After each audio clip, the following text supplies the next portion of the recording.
बिहार में एक भर्ती का इंतजार छात्र कई सालों से कर रहे हैं और अब फाइनली लगभग 5 सालों के बाद वो भर्ती आने की कगार पर है।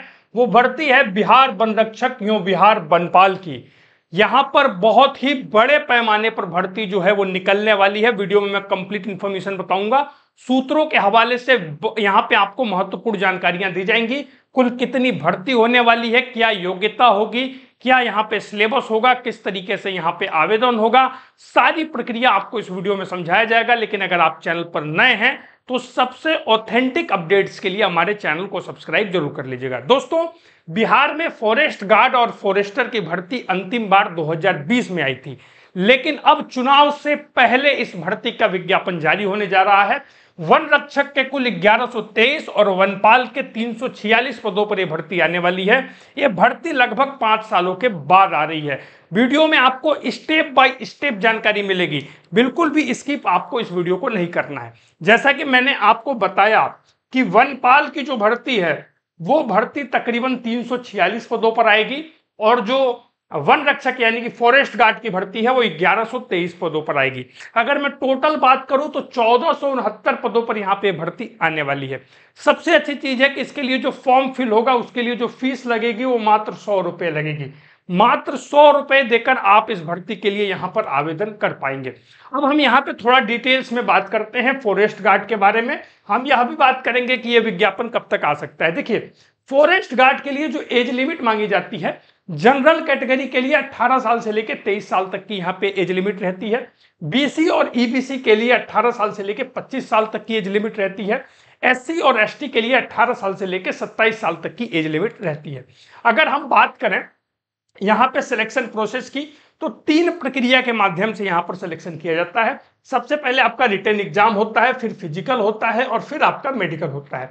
जो मेडिकल होता है वो बहुत ही बेसिक लेवल का यहाँ पे होता है। यहाँ पे जो सिलेबस और एग्जाम पैटर्न है, पहले हम रिटन एग्जाम की बात कर लेते हैं। तो रिटन एग्जाम में फॉरेस्ट गार्ड के लिए 30 नंबर का जीके पूछा जाता है।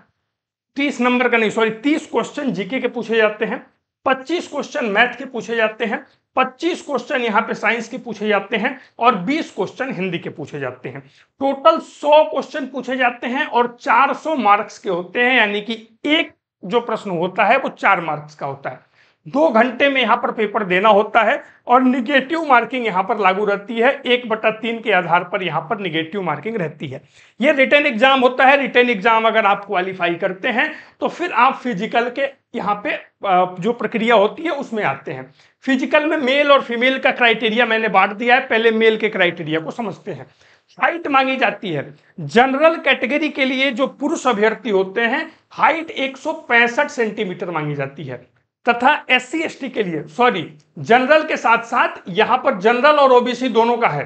जनरल के साथ साथ ओबीसी भी यहीं पे आप लिख दीजिए। ओबीसी और जनरल का जो यहाँ पे हाइट मांगा जाता है 165 सेंटीमीटर मांगा जाता है। वहीं एससी और एसटी कैंडिडेट का 160 सेंटीमीटर मांगा जाता है। जो चेस्ट मांगा जाता है 81 से लेकर 85 सेंटीमीटर जनरल और ओबीसी के लिए, तथा एससी एसटी के लिए 79 से 84 सेंटीमीटर यहाँ पर मांगा जाता है। इसमें दौड़ नहीं होता है, पैदल चाल चलना होता है। पुरुष अभ्यर्थियों के लिए 25 किलोमीटर चलना है 4 घंटे में। 4 घंटे में 25 किलोमीटर की पैदल चाल चलनी होती है, जो कि दौड़ से बहुत आसान है और अगर आप रेगुलर प्रैक्टिस करते हैं तो बहुत आसानी से इसको पार कर सकते हैं। बात कर लेते हैं फीमेल की। फीमेल में जो हाइट मांगी जाती है, जनरल और ओबीसी की 160 सेंटीमीटर मांगी जाती है। एससी एसटी की 155 सेंटीमीटर यहाँ पर मांगी जाती है। यहाँ पे पैदल चाल चलना होता है मात्र 14 किलोमीटर, महिलाओं में कम है। 4 घंटे में 14 किलोमीटर की पैदल चाल चलनी होती है। इसके बाद आपका मेडिकल, बेसिक मेडिकल होता है और उसके बाद जो मेरिट लिस्ट बनती है, अगर उसमें आपका नाम है तो आपको सिलेक्शन दे दिया जाता है। वहीं अगर मैं बात करूं फॉरेस्टर की, हमने इससे पहले वन गार्ड की बात की और यहाँ पे अब हम बात कर रहे हैं फॉरेस्टर की, वनपाल की बात कर रहे हैं। तो यहाँ पे जो एज लिमिट मांगी जाती है 18 साल से लेकर 25 साल मांगी जाती है।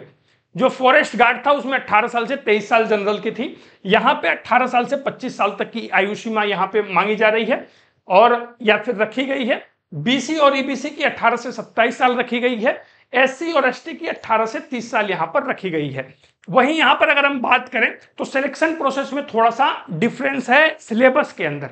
देखिए प्रोसेस वही है, रिटन एग्जाम होगा, फिजिकल होगा, फिर मेडिकल होगा।